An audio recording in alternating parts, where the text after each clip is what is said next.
Bismillahirrahmanirrahim. Assalamualaikum warahmatullahi wabarakatuh. Alhamdulillahirabbil alamin. Asyhadu an la ilaha illallah wa asyhadu anna Muhammad Rasulullah.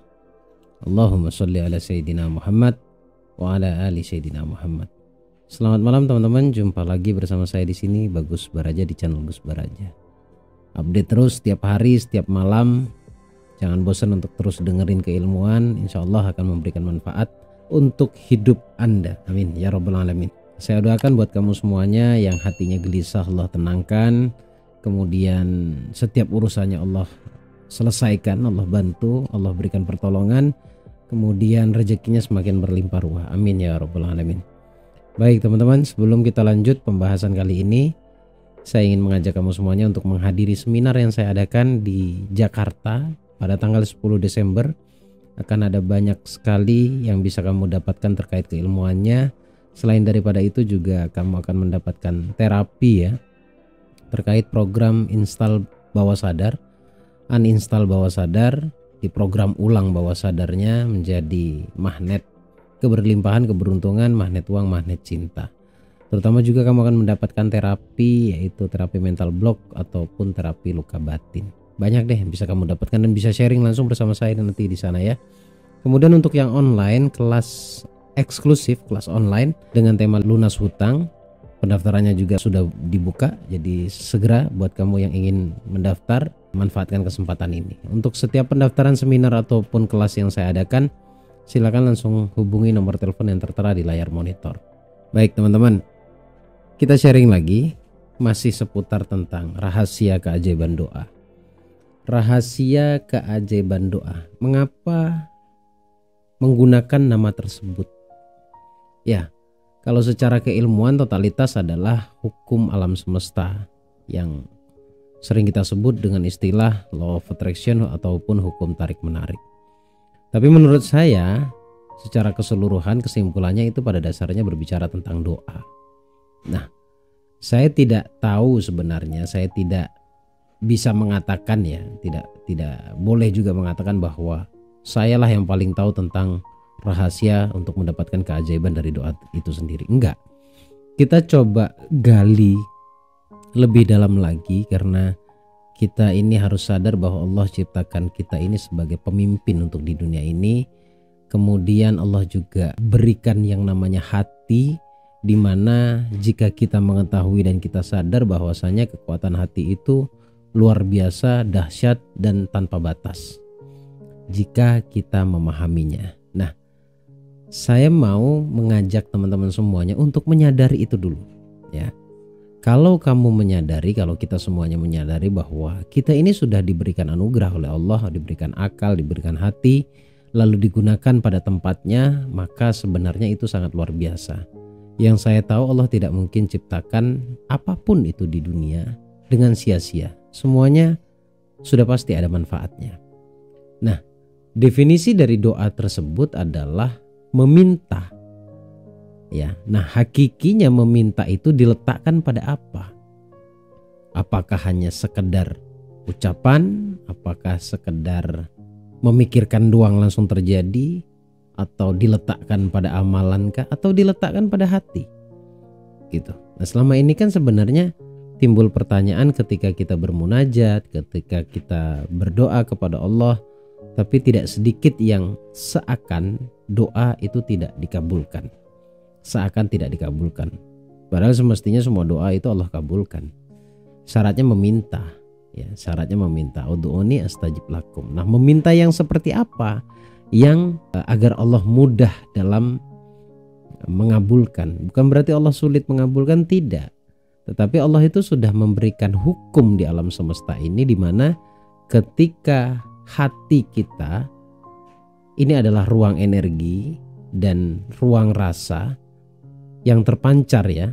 Ketika kita memancarkan energi apapun itu energinya, maka sejatinya energi tersebut akan menjemput dengan energi yang sama.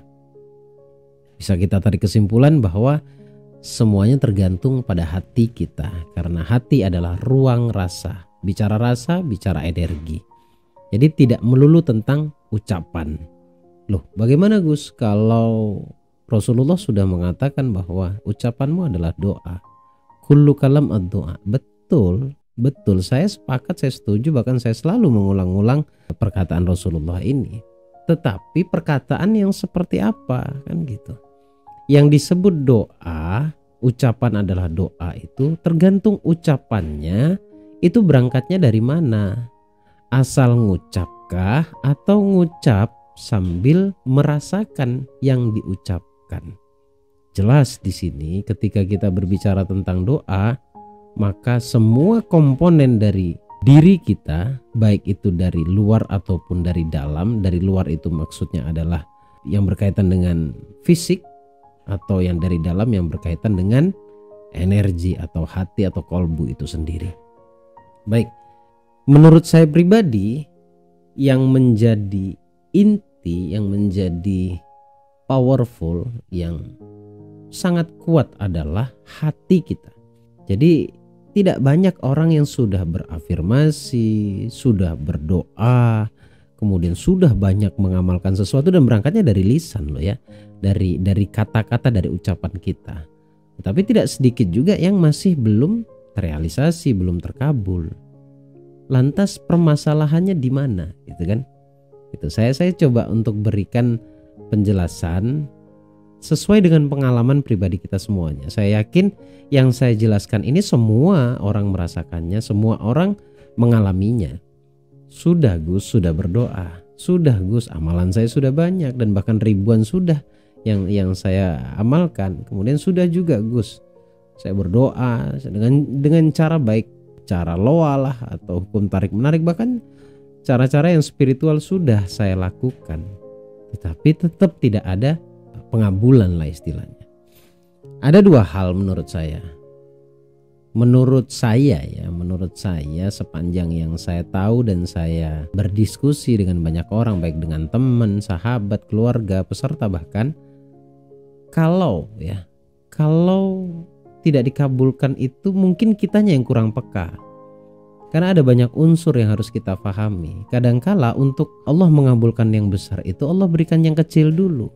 Tetapi kita langsung beranggapan bahwa Allah tidak kabulkan.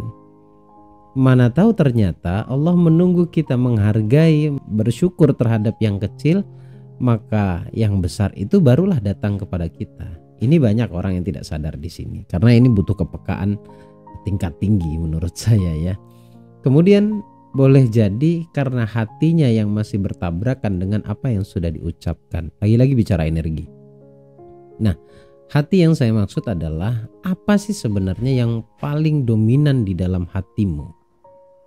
Yang paling dominan di dalam hatimu, maka itulah yang sebenar-benarnya doa.